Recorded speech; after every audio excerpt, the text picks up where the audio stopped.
आज की हमारी मूवी का नाम है द लुक ऑफ लव, जो रिलीज हुई थी 2013 में।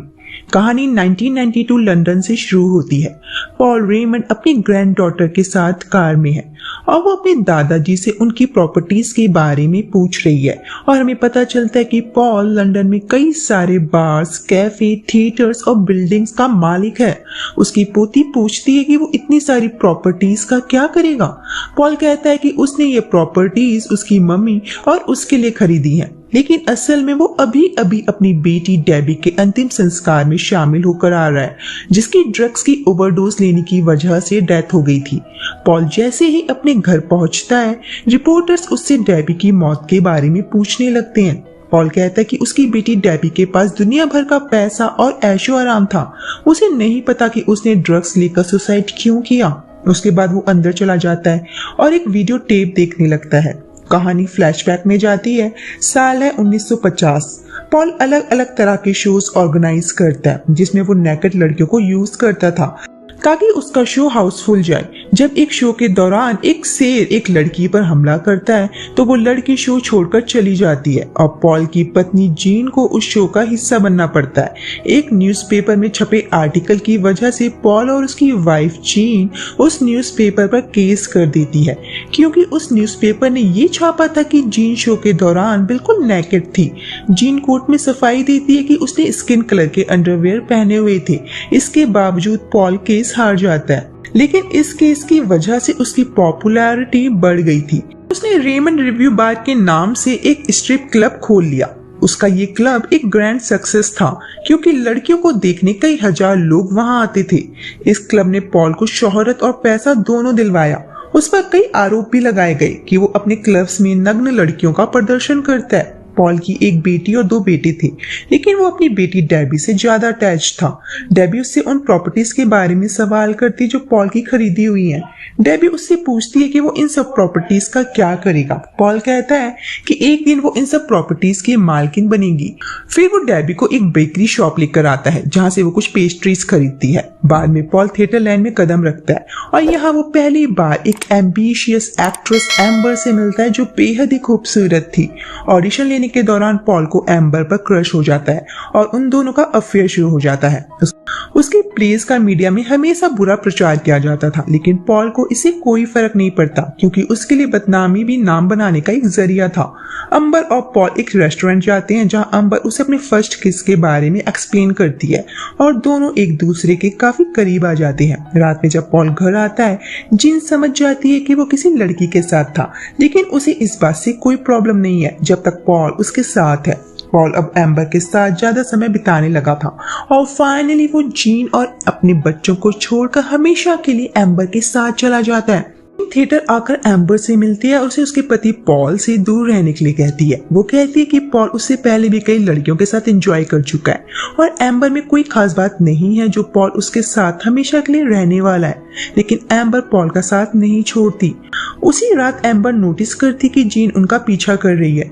पॉल उससे बात करने जाता है। जीन उसे अपने साथ चलने को कहती है, लेकिन पॉल मना कर देता है। जीन उसे धमकी देकर वहां से गुस्से में चली जाती है और अगला सीन कोर्ट के बाहर का होता है। जीन और पॉल का तलाक हो चुका है और जीन को एलिमनी में काफी पैसा और प्रॉपर्टी मिली है और ये इंग्लैंड का अब तक का सबसे बड़ा सेटलमेंट था। पॉल एम्बर के साथ एक आलीशान फ्लैट में रहने लगता है, जिसकी बेडरूम की छत खुलती थी और एम्बर को वो फ्लैट काफी पसंद आता है। अगले सीन में हम पॉल को टोनी के साथ देखते हैं, जो मेंस मैगजीन का ओनर था। वो पॉल से उसके साथ काम करने को कहता है। पॉल मान जाता है और उस मैगजीन के ब्रांड को खरीद लेता है। एम्बर को उस मैगजीन की कवर गर्ल बनाया जाता है। मैगजीन के साथ साथ एम्बर भी काफी सक्सेस हो जाती है। दोनों अपनी सक्सेसफुल जिंदगी के मजे लेने लगते हैं। उधर डेबी को स्कूल में ड्रग्स लेने की वजह से एक्सपेल कर दिया गया था, इसीलिए वो अपने सिंगिंग पर ध्यान देने लगती है और अपने सॉन्ग के प्रमोशन के लिए वो पॉल से कहती है कि वो टॉपलेस होने के लिए भी तैयार है, लेकिन पॉल उसे मना कर देता है क्योंकि वो उसकी बेटी थी। एम्बर को पॉल का ये डबल स्टैंडर्ड अच्छा नहीं लगता। डेबी अपनी एल्बम की रिहर्सल में लग जाती है। पॉल सारे रिपोर्टर्स को बता देता है कि वो अपनी बेटी को लॉन्च करने जा रहा है और ये उसका अब तक का सबसे बड़ा इन्वेस्टमेंट होगा। फाइनली डेबी स्टेज पर सबके सामने परफॉर्म करती है। शो का अरेंजमेंट देख के लग रहा था कि पापा ने काफी खर्चा किया है। ऑडियंस को बांधे रखने के लिए वहां नंगी डांसर्स भी थी, लेकिन लोगों को ये शो पसंद नहीं आता और डेबी का पहला शो एक बहुत बड़ा फेलियर साबित होता है। वहीं दूसरी तरफ एम्बर के शोज हाउसफुल जा रहे थे। पॉल को समझ आ जाता है कि उसे अपने थिएटर्स पर ध्यान देना चाहिए, ना कि अपनी बेटी के शोज पर। एम्बर के शो की सक्सेस पार्टी में डेबी भी आती है और वो काफी दुखी थी क्योंकि उसके शोज फ्लॉप जा रहे थे और एम्बर के हिट। टोनी उसे चिल करने के लिए ड्रग्स देता है। अगले दिन जब पॉल अपने दोस्तों के साथ होता है, डेबी वहां आती है। पॉल डेबी से कहता है कि अब वो और उसके शोज में पैसा नहीं लगा सकता, उसे फाइनेंशियली काफी नुकसान हो रहा है। ये सुनकर डेबी रोने लगती है। उसे लगता है कि उसमें कोई भी काबिलियत नहीं है। वो टोनी के पास आती है और उसे ड्रग्स मांगती है। पॉल का फ्रेंड माइकल टोनी से कहता है कि उसे डेबी को ड्रग्स नहीं देना चाहिए, वो अभी बच्ची है, लेकिन टोनी कहता है कि डेबी बड़ी हो चुकी है। पॉल का छोटा बेटा डैरी पॉल से मिलने आता है, जिससे पॉल मिलना नहीं चाहता था। डैरी उसे कुछ फोटोग्राफ्स दिखाता है जिसमें पॉल और जीन के कुछ ओल्ड पिक्चर्स थी। दोनों के बीच कुछ खास बातचीत नहीं होती और डैरी वहां से चला जाता है। पॉल अब एम्बर के साथ साथ बाकी लड़कियों के साथ भी इंजॉय करने लगा था और डेबी भी अपने पापा के सामने ड्रग्स लेने लगी थी, लेकिन एम्बर अब इस लाइफस्टाइल से बोर होने लगी थी।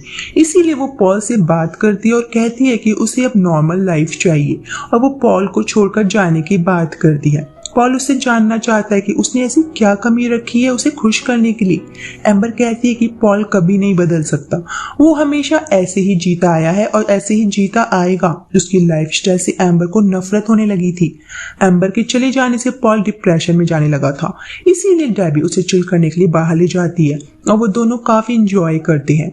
वो मीडिया के सामने मैन ओनली मैगजीन को फिर से रिलॉन्च करने का अनाउंसमेंट करता है और वो मीडिया से झूठ कहता है कि उसने एम्बर को फायर कर दिया है। उसकी जगह अब कोई दूसरी मॉडल को यूज किया जाता है। एक रात पॉल को फोन आता है कि डेबी ने ड्रग्स का ओवरडोज ले लिया है और वो हॉस्पिटल में है। पॉल हॉस्पिटल आता है जहां वो जोनाथन से मिलता है, जिसने डेबी को हॉस्पिटल पहुंचाया था। जोनाथन एक पोएट है और एड्स के लिए जिंगल्स लिखता है। डेबी बताती है कि जोनाथन ने उसके लिए सॉन्ग लिखने का वादा किया है। डेबी जोनाथन के साथ रिलेशनशिप में आ जाती है। डेबी वापस से अपनी सिंगिंग करियर में लग जाती है और इसमें जोनाथन उसकी हेल्प करता है। वहीं एम्बर अब एक नॉर्मल से थिएटर में एक्टिंग करने लगती है, लेकिन वो अभी भी पॉल के संपर्क में थी। पॉल अपनी एक्स वाइफ और बेटे हॉवर्ड के साथ डिनर करता है। डेबी और जोनाथन की शादी हो जाती है। पॉल एम्बर के साथ डांस करता है और उसे वापस उसके पास आने के लिए कहता है, लेकिन एम्बर मना कर देती है। फिर वो जीन के पास आता है और उसके साथ फ्लर्ट करने लगता है। जीन उससे मैन ओनली मैगजीन में एज अ मॉडल काम करने की बात करती है। पॉल मान जाता है और जीन का फोटोशूट शुरू हो जाता है। पॉल को लगता है कि जीन ये सब उसे जलाने के लिए कर रही है। वो उसे दिखाना चाहती है कि आदमियों में उसे पाने की कितनी चाह है। पॉल को मीडिया वाले कभी अकेला नहीं छोड़ते और उस पर किसी न किसी बात का एलिगेशन लगाया जाता है और वो हमेशा सुर्खियों में बना रहता है। टोनी और पॉल के बीच एक दिन झगड़ा हो जाता है क्योंकि टोनी उन लड़कियों के बारे में भद्दी भद्दी बातें कर रहा था जिनका पॉल अपने स्ट्रिप क्लब के लिए ऑडिशन ले रहा था। वो टोनी को फायर कर देता है। टोनी पॉल की बेटी डेबी के लिए भी फालतू बातें करता है कि वो साइको है। डेबी की डिलीवरी होने वाली है और उस टाइम पर वो ड्रग्स की मांग करती है। पॉल नर्स के जाते ही डेबी को ड्रग्स देता है। डेबी एक लड़की को जन्म देती है जिसका नाम पॉल फाउंड रखता है। कुछ महीनों बाद डेबी पॉल को बताती है कि उसे ब्रेस्ट कैंसर हो गया है। पॉल उसका ट्रीटमेंट करवाने की बात करता है और उसके ट्रीटमेंट के बाद डेबी अपना एक इंटरव्यू देती है और अपनी ब्रेस्ट के साइज के बारे में बातें करने लगती है। इंटरव्यू के बाद पॉल डेबी को साथ में डिनर करने के लिए इनवाइट करता है, लेकिन वो कहती है कि वो अपने फ्रेंड्स के साथ एंजॉय करना चाहती है। बाद में पॉल को पता चलता है कि डेबी की ड्रग्स की ओवरडोज की वजह से डेथ हो गई है। डेबी के फनरल में हम डेबी की दोनों बेटियों फॉन और इंडिया से मिलते हैं। जीन पॉल से कहती है कि वो अपनी ग्रैंड डॉटर को अपने साथ ले जाना चाहती है। वो नहीं चाहती कि पॉल डेबी की तरह उसकी ग्रैंड डॉटर्स की जिंदगी बर्बाद कर दे। पॉल जीन को वहां से जाने के लिए कहता है।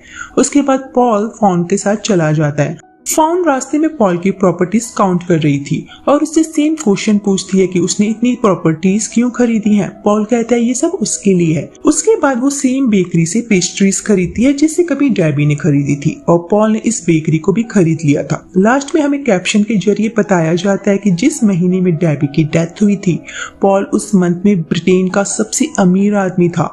सन 2008 में उसकी डेथ हो गई थी। उसने अपनी सारी प्रॉपर्टीज अपनी दोनों ग्रैंड डॉटर्स के नाम कर दी थी। उसके बड़ी बेटी हॉवर्ड रेमंड को भी उसकी प्रॉपर्टी से 78 मिलियन का हिस्सा मिला था। उसके दूसरे बेटे डैरी का नाम वसीयत में नहीं था। जीन रेमंड अपना एक डांस ग्रुप चलाती है जिसका नाम द ग्रूवी ग्रैनीज है। एम्बर के इंग्लैंड और द कैरिबियन में खुद के होटल्स हैं। टोनी की हाउस फायर की वजह से डेथ हो गई थी जब वो नशे की हालत में था। और ये मूवी यहीं पर खत्म हो जाती है। अगर आपका एक्सप्लेनेशन अच्छा लगा तो प्लीज़ इसे लाइक और कमेंट ज़रूर कर दीजिएगा। मैं बहुत सारी मूवीज़ लेकर आते रहता हूँ, तो प्लीज़ इस चैनल को सब्सक्राइब कर दीजिए और बेल नोटिफिकेशन आइकॉन दबाना मत भूलिएगा। हम फिर से मिलेंगे और एक नई मूवी के साथ। तब तक के लिए थैंक यू और आप अपने आप का ख्याल रखिए।